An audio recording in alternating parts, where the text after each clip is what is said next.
அடிமைகளும் கப்பலிலே யாத்திரை செய்கிறார்கள். ஒரு துறைமுகத்திற்கு இன்னொரு துறைமுகம்.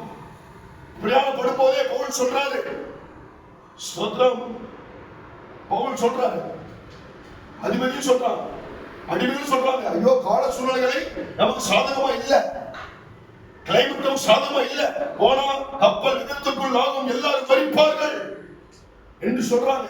ஆனா பவுலோடு கூட நைட்டே ஆவியானவர் பேசுறதுனால பவுல் சொல்றாரு, தைரியமாய் போலாம், ஆண்டவர் என்னோடு இருக்கிறார், அவர் காப்பாற்றுவார் என்று தைரியமா சொல்றாரு. சரி ஏதோ சொல்றாங்க, அவங்களுக்கு பிரயாணப்பட்டு போறாங்க. அல்லேலூயா. ஆனா இவங்க சொன்ன மாதிரி, ஜனங்கள் சொன்ன மாதிரியே என்னாச்சு, காற்று வீசினது, புயல் வந்தது, கடல் கொந்தளித்தது, அலைகள் எழுப்பினது, தண்ணீர் மூழ்கி கப்பலே உடைஞ்சிச்சு, எல்லாரும் கடல்ல விழுந்துட்டாங்க. ஆனா கப்பல் உடைஞ்சு தனித்தனி பாகமாய் எல்லாரும் அதுல மேல ஏறி நினைச்சிட்டாங்க, நீந்தி நீந்தி நீந்தி கரை வந்து சேர்ந்தார்கள். கப்பலில் இருந்த ஒருவரும் சாகவில்லை.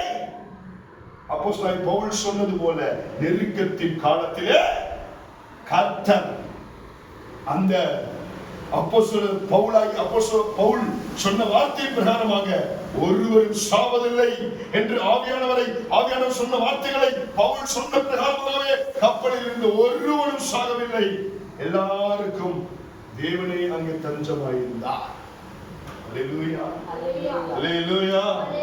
ஸ்தோத்திரம். இன்னைக்கு நம்முடைய வாழ்க்கையிலும் சில நெருக்கத்தின் அவஸ்தைகளிலே, நம்முடைய தனிப்பட்ட வாழ்க்கையிலே சில நெருக்கத்தின் காலத்தில் இருக்கலாம், நெருக்கத்தின் அவஸ்தையில் இருக்கலாம், தேவையுடைய நெருக்கத்தின் அவஸ்தையில் இருக்கலாம்.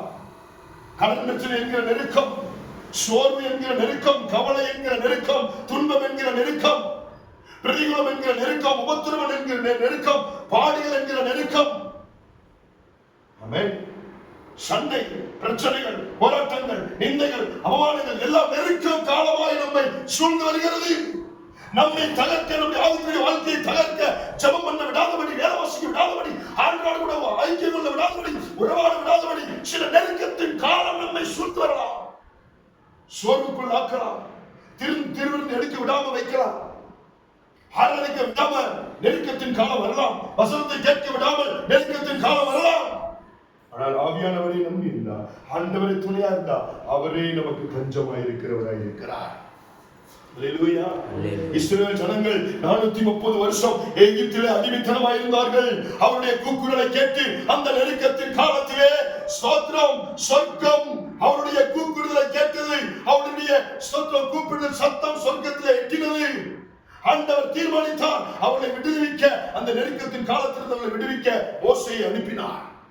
இஸ்ரவேல் ஜனங்களுடைய நெருக்கத்தின் காலத்திலே அவர்களுக்கு தஞ்சமாயிருந்தார். இஸ்ரவேல் ஜனங்களுக்கு எல்லா சூழ்நிலைகளிலும் நெருக்கத்தின் காலத்திலே கர்த்தரே தஞ்சமாயிருந்தார். தாவீதுக்கு தஞ்சமாயிருந்தார், ஆமென். தானியேலுக்கு தஞ்சமாயிருந்தார். Shadrach, Meshach, ஆபேத்நேகோவுக்கு தஞ்சமாயிருந்தார். அப்போஸ்தலன் பவுலுக்கு தஞ்சமாயிருந்தார். சீசர்களுக்கு தஞ்சமாயிருந்தார். ஒவ்வொரு எருசலேமில் விசுவாசிகளுக்கும் கர்த்தரே தஞ்சமாயிருந்தார். இயேசு கிறிஸ்து அவருக்கு கொடுக்கப்பட்ட ஊழியத்தை நிறைவேற்றும்படியாக இந்த உலகத்திலே வந்தபோது பிதாவும் பரிசுத்த ஆவியானவரும் அவருக்கு தஞ்சமாயிருந்தார்கள் எல்லா சூழ்நிலையும். எனக்கு அன்பான தேவனுடைய பிள்ளைகளே, நம்முடைய வாழ்க்கையிலே என்ன சூழ்நிலையா இருந்தாலும், என்ன பிரச்சனையா இருந்தாலும், என்ன பிரதிகூலமா இருந்தாலும், என்ன புத்திமுட்டுகளா இருந்தாலும், என்ன நெருக்கமா இருந்தாலும், நெருக்கத்தின் காலத்திலே நம்முடைய தேவன் நமக்கு தஞ்சமாயிருக்கிறார். தைரியத்தோடு எல்லாரும் வார்த்தைகளை கர்த்தர் ஆசீர்வதிப்பாராக.